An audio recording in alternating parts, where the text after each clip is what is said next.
y en algún momento voy a, eh, voy a hacer una aclaración para que se pueda comprender mejor.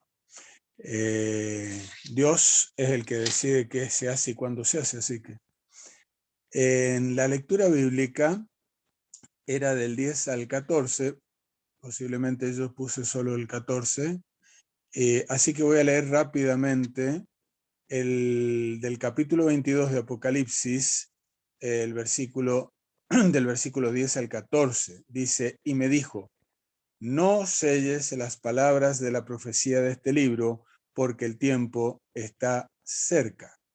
El libro del Apocalipsis está escrito en figuras, pero no está cerrado. A todo el que le pida a Dios entendimiento se lo va a dar. El que es injusto, dice el 11, sea injusto todavía, y el que es inmundo, sea inmundo todavía, y el que es justo, practique la justicia todavía, y el que es santo, santifíquese todavía.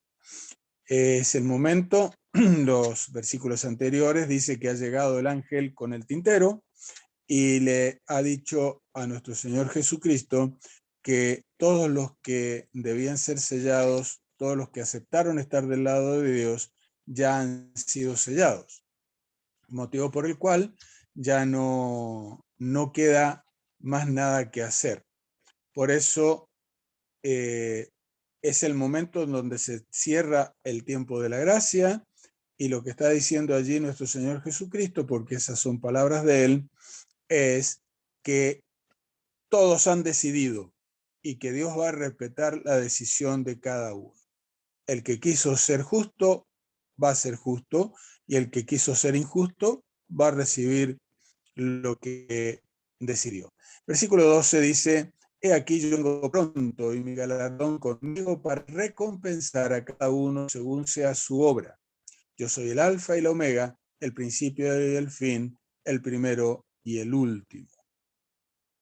Dios viene a darnos un galardón, una recompensa, el visto bueno. Así que no tenemos nada que temer de toda esta situación. Y entonces el 14 dice, bienaventurados los que lavan sus ropas para tener derecho al árbol de la vida y para entrar en las puertas de la ciudad. Yo en unos instantes le voy a pedir al hermano Jairo que ponga un PowerPoint, son unas pocas plaquitas, y quiero que quede claro. Lo primero que vamos a ver, por favor, la siguiente,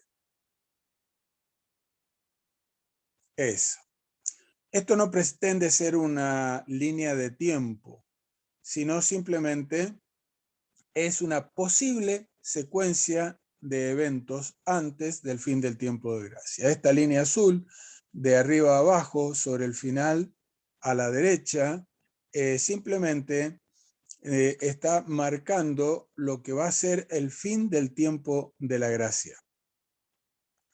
¿Y qué va a pasar antes?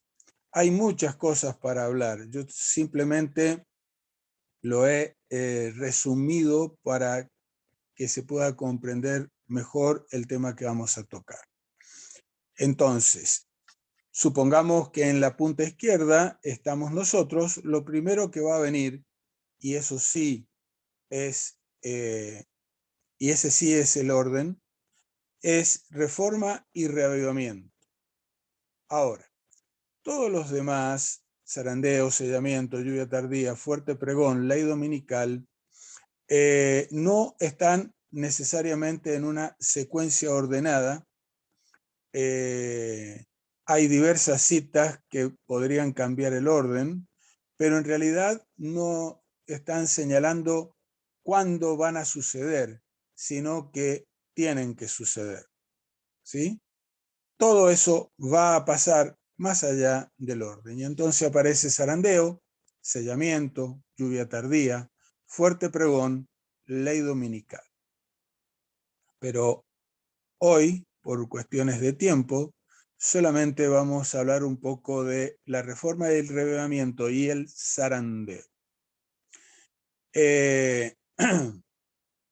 Vamos a pasar a la siguiente mientras yo leo una cita del espíritu de profecía. Dice, Dios no le da a nadie el mensaje de que pasarán 5, 10 o 20 años antes que termine la historia de esta tierra. No quiere dar excusas a ningún ser viviente para demorar la preparación para su advenimiento. Normalmente nos quejamos de aquellos que ponen fechas cercanas, pero la cita está clara. Es mayor problema poner fechas lejanas porque creemos o vamos a terminar creyendo que tenemos tiempo cuando quizás no lo tengamos. No solamente este mundo, sino nosotros en lo personal. Entonces, el diagrama que ustedes tienen aquí adelante no pretende, a ver, la línea inclinada que separa los dos colores no es que sea una cuesta arriba, sino que es un proceso. Entonces, a su izquierda, abajo, la base de todo el diagrama sería 0% y arriba 100%. Entonces, cuando nosotros nacemos, esta línea que está aquí en el medio simplemente quiere decir que ahí se ha sacado un espacio para mantener, porque si no se haría muy largo. Y aparte, cada uno tiene una edad distinta y el esquema suyo sería diferente. Entonces, cuando nacemos con el 100% del carácter del enemigo. Eso estaba en el tema anterior, donde queda claro que eso es así. Nacemos con el carácter del enemigo.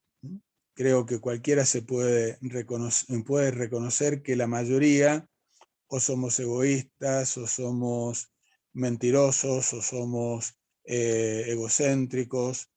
Cualquiera de esas cosas son parte de cualquiera de nosotros en todo momento. Unos más, otros menos, es indistinto. Y eso pertenece al carácter del enemigo. Entonces, cuando nacemos 100% con el carácter del enemigo, hasta que nos encontramos con Dios, hasta que el Espíritu Santo logra llamarnos la atención para decirnos que estamos equivocados, y allí, luego que entendemos que estamos equivocados, que estamos perdidos, entonces nos arrepentimos, confesamos nuestros pecados, pedimos el bautismo, y eso le permite al Espíritu Santo entrar en otro plano de actividad. Desde que nacemos hasta ese punto de que el Señor logra convencernos de que estamos del lado equivocado, el Espíritu Santo ha estado trabajando, pero con muchas limitaciones porque el enemigo nos está reclamando todo el tiempo como suyo, y entonces tiene la limitación de que nosotros respondamos, usemos nuestro libre albedrío y le respondamos a su obra. Cuando le respondemos y pedimos el bautismo, entonces el Espíritu Santo ahora tiene una puerta abierta donde puede trabajar más ampliamente. Y entonces allí empieza, lo he puesto con el color azul. En la parte de arriba ustedes ven que dice justicia imputada. Imputar algo, ese término se usa tanto en lo legal como en lo económico. Un contador, cuando hace la contabilidad de un negocio, va a imputar, es decir, pone en una cuenta un importe, pone una cuenta en otro importe en otra cuenta, va imputando, es decir, se pone más allá de la decisión ajena. Para ser más claro quizás, si alguien tiene una cuenta en un banco, yo puedo ir a hacer una boleta de depósito y depositar dinero sin que él me lo pida o sin que él lo autorice, y el banco lo va a imputar en esa cuenta, lo va a poner en esa cuenta. Es independiente de la decisión del otro. Entonces, la justicia impartida es algo que nosotros solicitamos cuando ejercemos nuestro libre albedrío. Por eso yo aquí lo puse en el punto del bautismo, porque allí le estamos arreglando nuestras cuentas con Dios, le estamos pidiendo perdón a Dios y le estamos diciendo que queremos ser transformados. Entonces, ¿cuál es lo importante o lo más importante de todo esto? Que normalmente en todas las otras denominaciones se usa la expresión de si aceptaste a Cristo, que es el punto de pedir el bautismo, si aceptaste a Cristo como tu Salvador, si crees que es tu Salvador, ya se terminó todo, ya eres salvo. Y eso no es cierto. La salvación tiene dos partes. Uno, la justicia imputada, que Cristo pone a nuestro favor sin que nosotros lo pidamos. Yo no recuerdo que Eva me haya preguntado a mí si estaba de acuerdo con que ella pecara, tampoco Adán, pero tampoco Cristo me preguntó si quería yo que me salvara, que entregara su vida por mí. Por eso es imputado. Había un problema, Dios lo solucionó, independientemente de que los seres humanos se lo pidiéramos o no. Eso significa imputada, y esa parte de la justicia de Cristo se pone a favor absolutamente de todos, pero lamentablemente no todos la van a aceptar. Yo tengo que aceptar que Cristo es mi Salvador para que la justicia imputada sea puesta en mi favor. Ahora, la justicia imputada abre la puerta para que el Señor me pueda transformar, y a eso llamamos justicia impartida. La una me habilita para recibir la otra, y la justicia impartida me habilita para estar en la vida eterna. Es algo, es decir, a partir de el momento en que empieza el Espíritu Santo a trabajar definidamente y yo le voy respondiendo, empieza a aparecer esta partecita azul. Creo que para todos ha sido igual. Cuando nos levantan de estar sumergidos en el agua y nosotros pensamos un poco en nuestra situación, seguimos siendo exactamente los mismos. Por eso, parte del punto cero aquí en el bautismo. Porque la transformación viene cada día, es un proceso y en el cual no solamente Dios me capacita, sino que yo le tengo que estar dando el visto bueno todo el tiempo. Yo le tengo que decir a Dios, quiero. Dios me muestra mis errores y yo le pido perdón y le digo, Señor, cámbiame. Entonces, empieza cada día, yo empiezo a tener un poquito menos del carácter del enemigo y un poco más del carácter de Dios. Si tengo el suficiente tiempo de vida, yo voy a llegar al punto allí en la línea donde deja de estar lo azul y dice eternidad. Yo voy a estar llegando al fin del tiempo de la gracia con el 100% del carácter de Dios. Este esquema va a estar completo solamente en un grupo que son los que pasan vivo, que son los 144.000. La siguiente, por favor.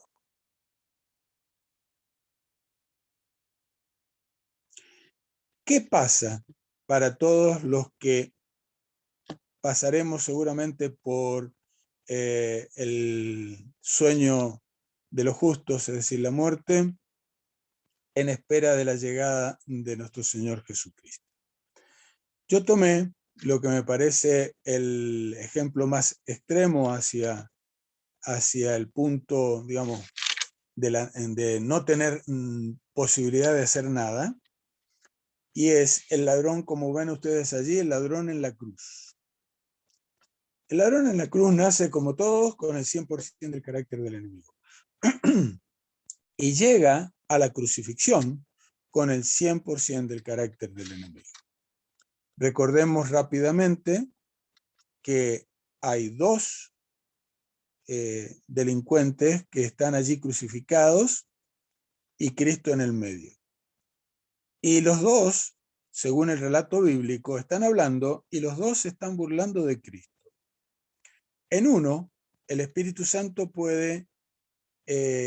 no logra hacer impresión en su mente, y en el otro puede hacerle entender que está equivocado. Y entonces ese comienza por decirle al otro que están allí por culpa de ellos. Es decir, confiesa sus pecados. Reconoce que está allí sin solución por causa de sus malas decisiones. Pero luego, refiriéndose y dirigiéndose a nuestro Señor Jesucristo, le dice al otro, pero Él está aquí por nosotros. Reconoce en Cristo a Dios salvándolo.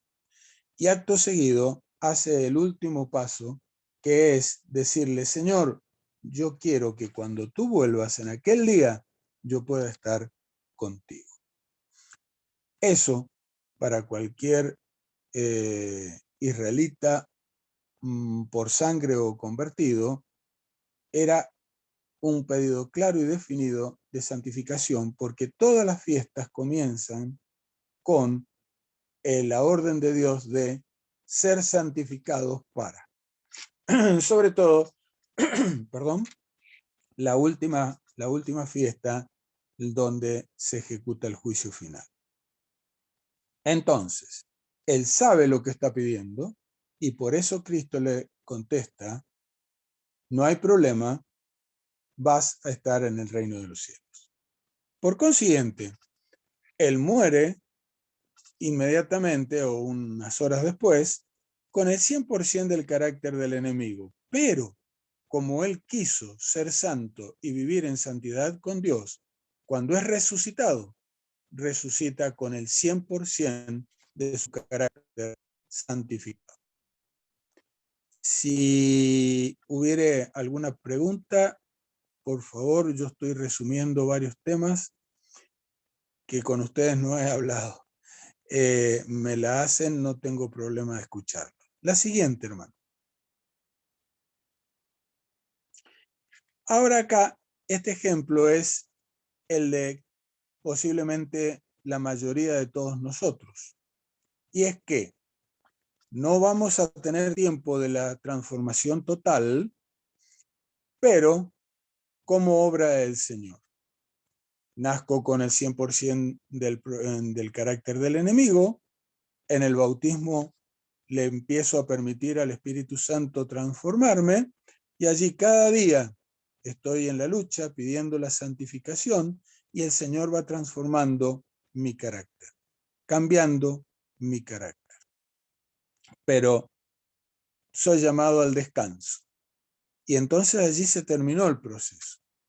Pero como yo ya he demostrado con mis actos y mis decisiones de todos los días, donde a pesar que sigo pecando porque todavía tengo mucho carácter del enemigo, no quiero pecar ni abierta, ni libremente, ni voluntariamente, sino que me estoy oponiendo a mi carácter, a mis gustos, a mis pasiones, y le estoy pidiendo a Dios que me transforme.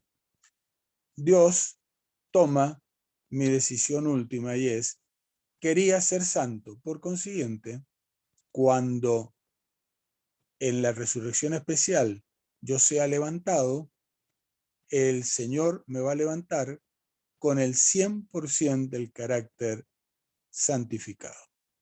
¿Por qué? Porque yo acepté su justicia imputada, acepté que estaba perdido y ahora clamé la santificación sin la cual, recuerdan, está en hebreo, la santificación sin la cual nadie verá a Dios. Es decir, la santificación es un proceso donde todo el poder y todo lo hace nuestro Señor, pero siempre necesita nuestra autorización, es decir, que nosotros ejerzamos nuestro libre albedrío. Él no va a cambiar nuestro carácter sin habernos consultado primero qué es lo que yo estoy queriendo. Entonces, todos los días yo voy a ratificar, Señor, quiero tener el carácter de mi Señor Jesucristo. Quiero ser puro, quiero ser santo. ¿Mm? Entonces, espero que haya quedado claro que la justificación por la fe no tiene una sola parte. No termina cuando yo acepto a Cristo. Termina allí la justicia, empieza allí la justicia impartida sin la cual nadie verá a Dios. Y eso todo depende de Dios. Lo estoy diciendo porque es común escuchar a muchas personas decir, oh, pero entonces si yo tengo que llegar a ser santo, yo estoy perdido. No, hermano. No estás perdido porque todo lo hace Dios. Por difícil que te parezca algo, Dios lo va a hacer.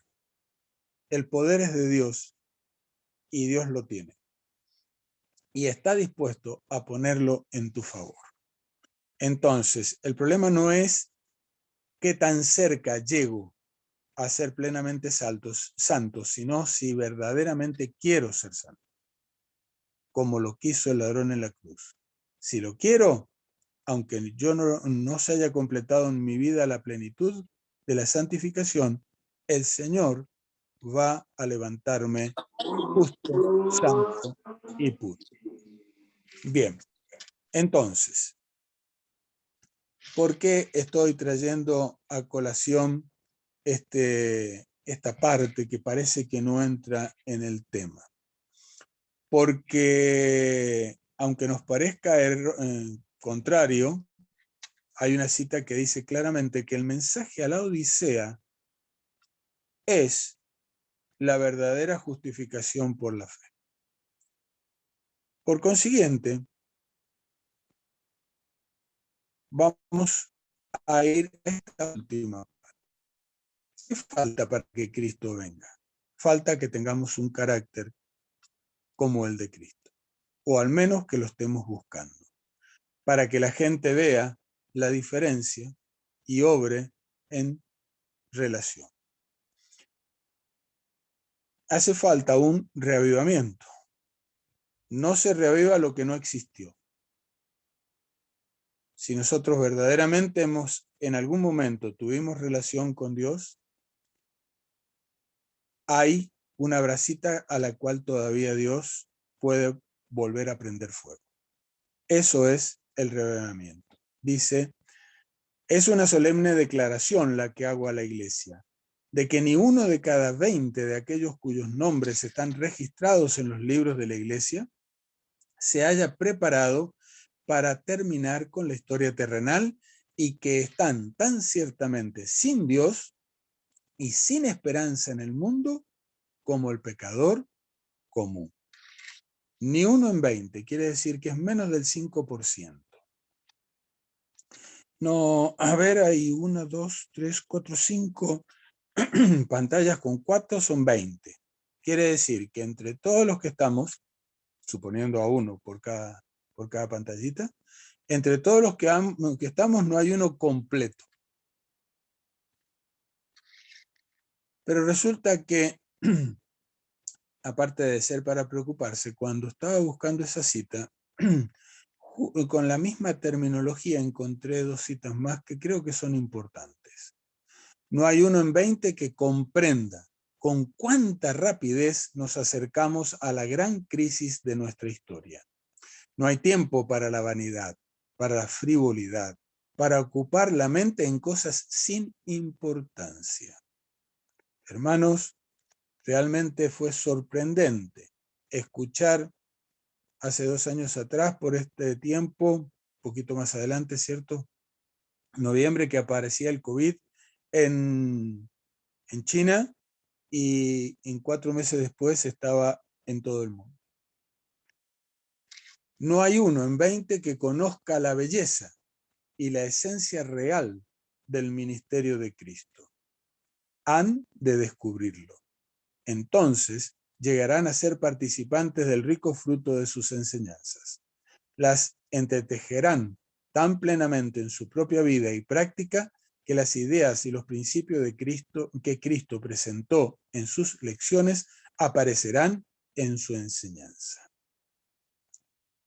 Me deja claro en un primer momento que el hecho de que no haya 1 en 20 preparado no significa que estamos perdidos. Significa que tenemos por delante un proceso que tenemos que tomar con mucha seriedad y no dilatar. Luego nos dice que llegaremos a ser participantes del rico fruto de sus enseñanzas. Y habla de que las entretejerán plenamente en su propia vida y práctica.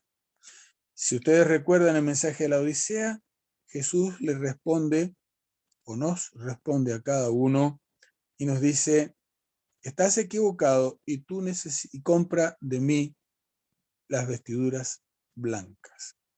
Cuando busquen ustedes citas sobre el particular, van a encontrar que ese vestido blanco, que es el vestido de santidad que perdió Adán y Eva en el Edén cuando pecaron, dice que tiene la trama y la urdimbre.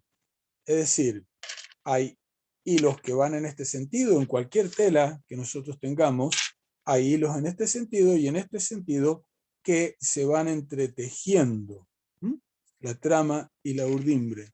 Y dice que seremos participantes de los frutos de su enseñanza, las entretejerán. ¿Qué cosa? Las enseñanzas de Cristo.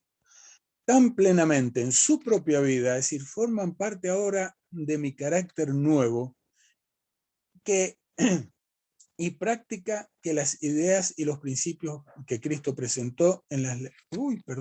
se me trabó todo. Entonces llegarán a ser participantes del rico fruto de sus enseñanzas. Las entretejerán tan plenamente en su propia vida y práctica que las ideas y los principios que Cristo presentó en sus lecciones aparecerán en sus enseñanzas, diría, en sus vidas. Y eso es la diferencia que le permite a Dios mostrarle a la gente dónde está la verdad. Reavivamiento. Dice, los cristianos deben prepararse para lo que pronto ha de estallar sobre el mundo como sorpresa abrumadora, y deben hacerlo estudiando diligentemente la palabra de Dios y esforzándose por conformar su vida con sus preceptos. Dios pide un reavivamiento y una reforma. Hay muchos que no les gusta hablar de estos temas porque el enemigo ha mostrado tanto a través de la televisión que el daño y cómo lastima y cómo hace pedazo a la gente, que tienen mucho miedo de pasar por ese tiempo. Pero, primero, el Señor dice que caerán a nuestra derecha y a nuestra izquierda 1000 y 10.000, pero nosotros no seremos tocados. Y aparte, el enemigo está mostrando lo que va a pasar después del fin del tiempo de gracia, y eso ya no nos importa porque seguro no nos va a tocar. Vuelvo a lo que estábamos diciendo. Un reavivamiento de la verdadera piedad entre nosotros es la mayor y más urgente de todas nuestras necesidades. El buscar esto debe ser nuestro primer trabajo. Verdadera piedad, es decir, tener el carácter de Cristo. Ha llegado, otra cita, la hora de hacer una reforma completa, no a medias, no un poquito, no empezar, sino buscar terminarla. Cuando ella principie, el espíritu de oración animará a cada creyente y el espíritu de discordia y de revolución será desterrado de la iglesia. Dos características que normalmente no tenemos, pero que vamos a tener en cuanto comience la reforma en cada uno de nosotros.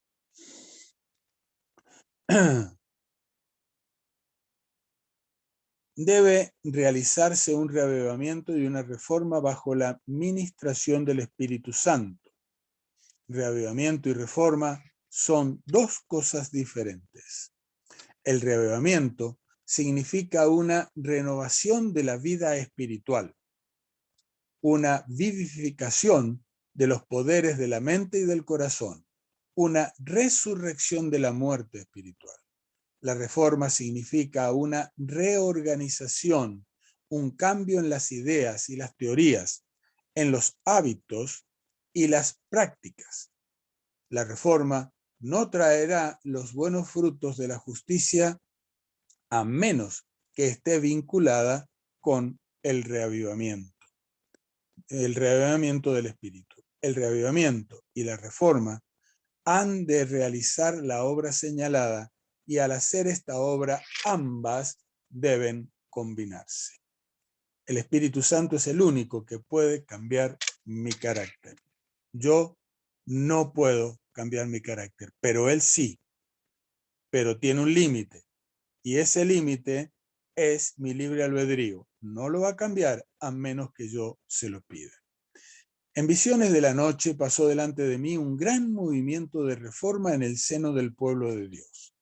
Los enfermos eran sanados y se efectuaban otros milagros. Se advertía un espíritu de oración como lo hubo antes del gran día de Pentecostés. Veíase a centenares y miles de personas visitando las familias y explicándoles la palabra de Dios. Los corazones eran convencidos por el poder del Espíritu Santo y se manifestaba un espíritu de sincera conversión. En todas partes las puertas se abrían de par en par para la proclamación de la verdad. El mundo parecía iluminado por la influencia divina. Los verdaderos y sinceros hijos de Dios recibían grandes bendiciones. En una palabra, permitimos que Dios nos reavive. El Espíritu Santo nos transforma y la gente no puede evitar ver la diferencia. Y en cuanto empieza a ver la diferencia, empieza a desear tener lo que nosotros tenemos. Lo voy a decir de otra manera. Si hoy no tenemos la efectividad que esperábamos en la predicación, es simplemente porque no nos está acompañando la obra del Espíritu Santo. No ha habido reforma en mi vida y como la gente no ve un cambio en mí, simplemente uno más que hablan de Dios, pero viven conforme al mundo. Otra cita dice, hay gran necesidad de una reforma entre el pueblo de Dios.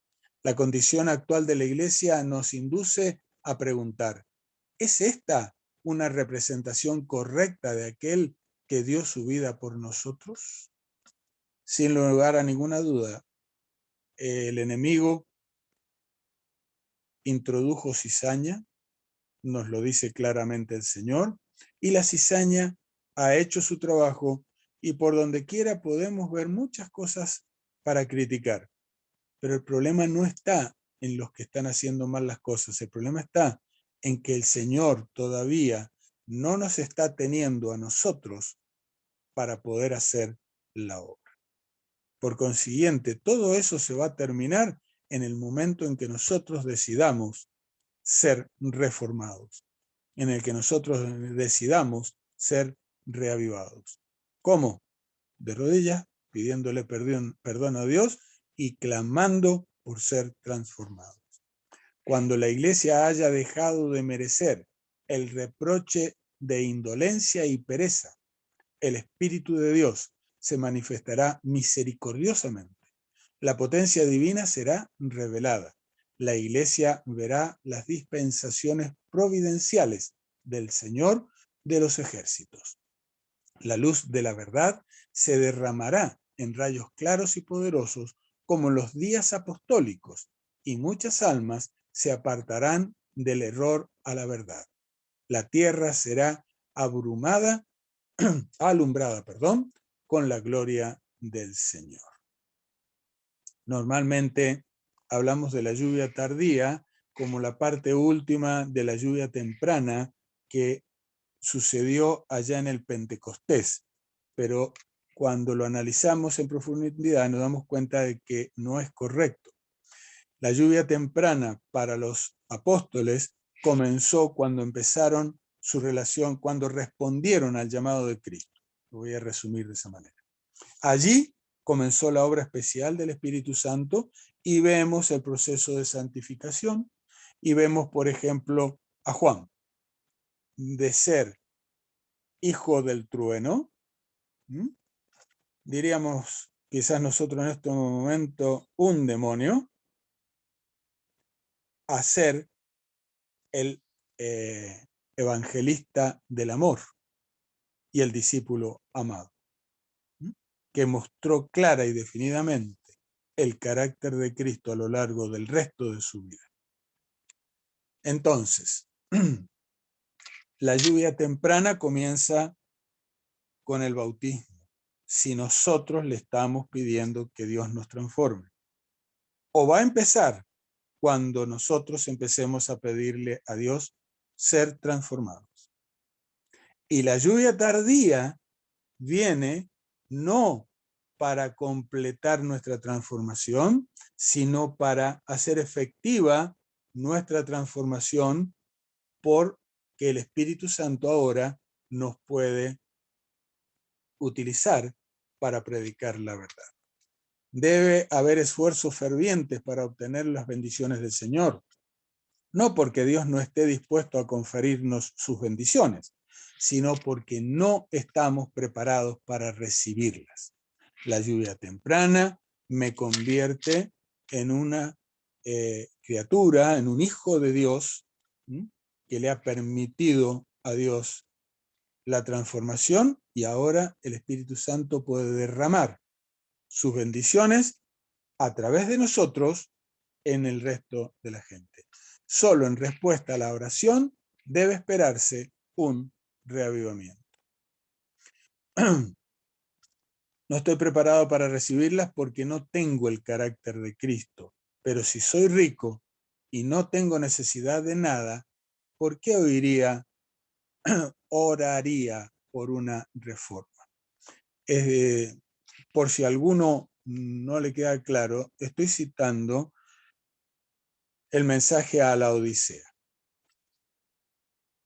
El que está hablando es nuestro Señor Jesucristo, el que con tanto amor ha realizado el mayor y más enorme sacrificio que podamos servir, que sea por la eternidad. Él está frente a mí y me dice, tú dices que no necesitas nada. Tú dices que tienes todo. Tú dices que eres rico y que te has enriquecido, pero yo te aconsejo que de mí compres.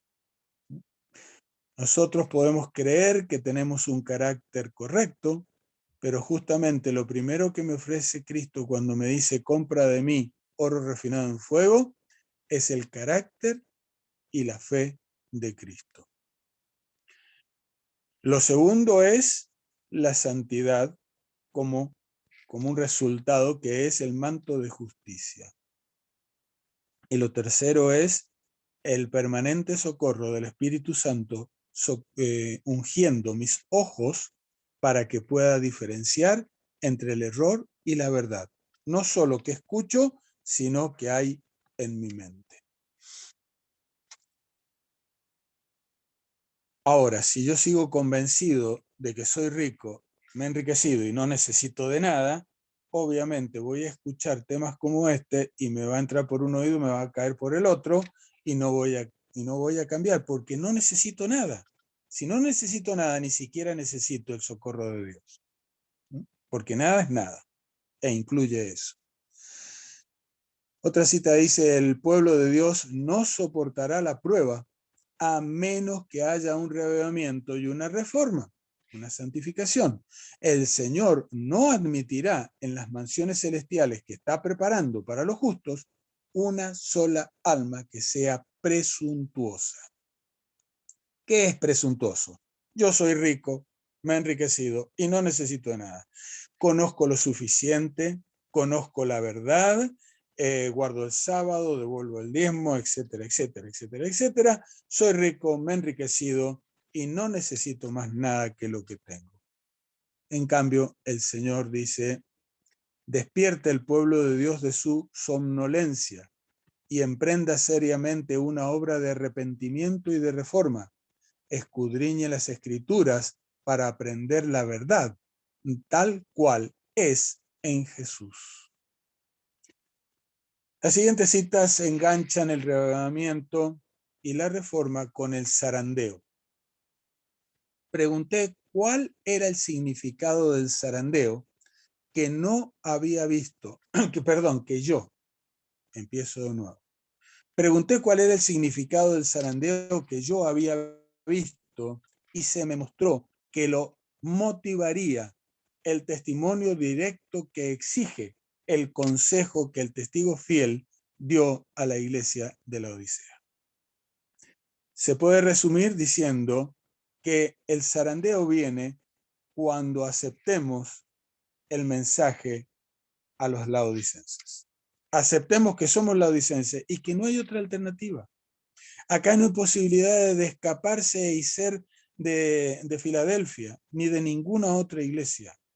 La solución la da Cristo y es yendo a Él, porque dice que los que respondan y los que compren y le permitan al Espíritu Santo transformarlos, van a estar con Él y van a estar junto a Él por el resto de la eternidad. Moverá este consejo, el del mensaje a la Odisea, el corazón de quien lo reciba y le inducirá a exaltar el estandarte y a difundir la recta verdad. Algunos no soportarán este testimonio directo, sino que se levantarán contra él, y esto es lo que causará el zarandeo en el pueblo de Dios. En una palabra, el mensaje a la Odisea es el mensaje de la verdadera justificación por la fe y la indispensable santificación que cada uno de nosotros necesita tener. Unos la van a aceptar y otros seguirán manteniéndose en su actitud de no necesito nada, yo estoy bien, soy una buena gente, yo soy rico y me he enriquecido. Y entonces, los que sí acepten van a tener la obra del Espíritu Santo, la santificación, y va a haber una diferencia entre uno y los otros, de tal manera que se va a producir una división. El testimonio ha de mover a profundo arrepentimiento. Todos los que lo reciban sinceramente lo obedecerán y quedarán purificados. Vi que el testimonio del testigo fiel había sido escuchado tan solo a medias. El solemne testimonio del cual depende el destino de la iglesia se tuvo en poca estima, cuando no se lo menospreció por completo. No, tenemos que ser de Filadelfia. Mentira. Ese testimonio ha de mover a profundo arrepentimiento, es decir, el mensaje a la Odisea aceptado y decir, bueno, Señor, mira, a mí me parece que yo estoy bien. Yo no hago esto, no hago aquello, no hago lo otro, no soy un adúltero, no soy ladrón, no miento, no levanto falso testimonio, no codicio. Yo estoy bien, pero tú me estás diciendo que no estoy bien. Entonces, hazme entender mi realidad. Y allí el Espíritu Santo empieza a obrar para que yo comprenda. Ese testimonio, el de Cristo a los laodicenses, dice, ha de mover a profundo arrepentimiento. Todos los que lo reciban sinceramente lo obedecerán y quedarán purificados. Pensemos, el autor del mensaje es nada menos que Cristo, nuestro Salvador, y a la vez nuestro mejor amigo. Es fiel y verdadero, nos ama, pero no nos adula, porque quiere nuestra felicidad y nuestra salvación. Nos habla con cariño y sinceridad. El mensaje es directo, pero lleno de misericordia. Yo conozco tus obras. Ese mensaje tiene una aplicación eminentemente individual y su resultado colectivo se producirá solo en la medida en que cada uno acepte y practique en su vida personal el mensaje. El testigo fiel habla en singular. Si ustedes se han dado cuenta, todo el mensaje me está hablando a mí. Pero si yo lo leo, ustedes lo escuchan para ustedes. Y si ustedes lo leen, ustedes lo escuchan para ustedes. Es maravilloso la capacidad de Dios para hacer cosas de este tipo, ¿no? Es decir, lea quien lea el mensaje, yo lo estoy escuchando directamente. Tú dices, yo. El problema acá no es si fulano, mengano, si el pastor, si los dirigentes, si el otro hermano, si el anciano. El problema no está afuera, el problema está acá adentro. Dice respecto al zarandeo en Amós 9:9, porque aquí yo mandaré y haré que la casa de Israel sea zarandeada entre todas las naciones, como se zarandea el grano en una criba y no cae un granito en la tierra. Creo que todos conocen lo que es una zaranda, ¿cierto? Es un entretejido que permite pasar un cierto tamaño de lo que nosotros queremos separar. Todo lo más grande quedará arriba, todo lo que sea igual o más chico que los agujeritos va a pasar. Un colador es una zaranda. Permite pasar el agua y lo que está disuelto, pero no las cositas más grandes. Se usa para separar y el Señor lo usa como ejemplo para decir qué es lo que está pasando.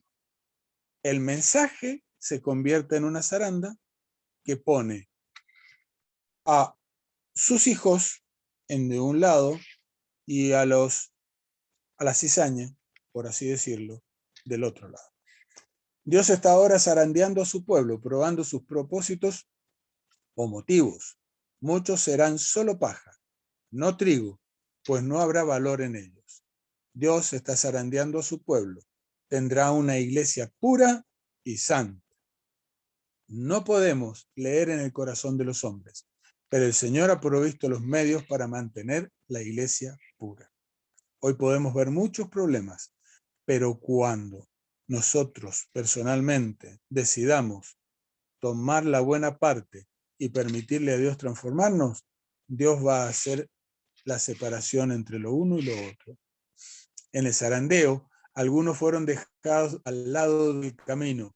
Los cuidados e indiferentes que no se unieron con quienes apreciaban la victoria y la salvación lo bastante para perseverar en anhelarlas orando angustiosamente por ellas, no las obtuvieron y quedaron rezagados en las tinieblas, y sus sitios fueron ocupados enseguida por otros que se unían a las filas de quienes habían aceptado la verdad.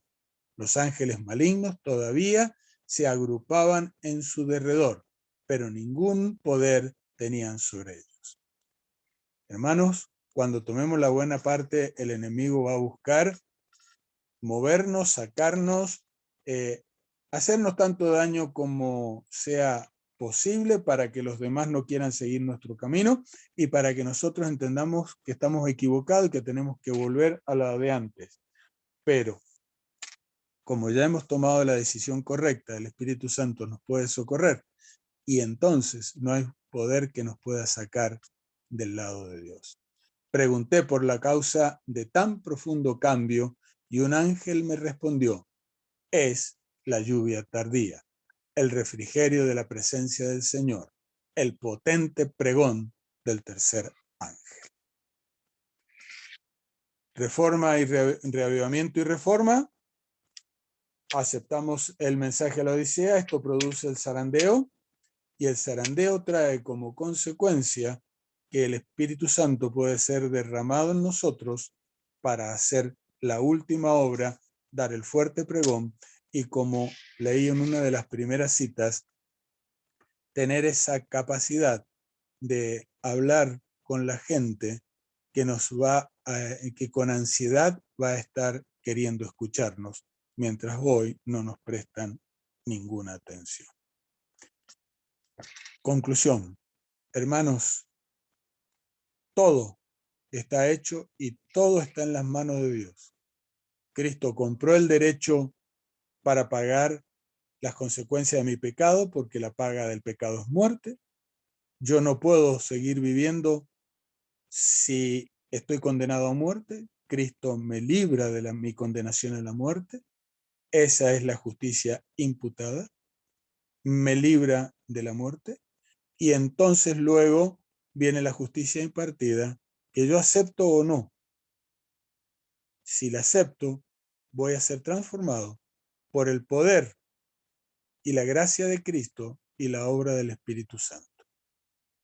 Lo único que tengo que hacer es ejercer mi libre albedrío, arrodillarme y clamar a Dios pidiéndole mi transformación. Todo lo demás depende de Dios. Si llegamos a la santificación plena, tendremos el gozo de ser de los 144.000. Si no podemos llegar, Dios nos va a llamar en su misericordia para que no suframos cosas que no podamos sobrellevar. Nos va a llamar en su amor y misericordia, y entonces pasaremos por el descanso de la muerte y seremos resucitados para gloria y honra de su nombre, plenos en santidad, y nos gozaremos viendo venir a nuestro Señor Jesucristo. Ruego a Dios que nos dé la capacidad de no perder tiempo y de clamar por nuestra transformación. Es mi deseo y oración, ahora y siempre, por todos. Amén.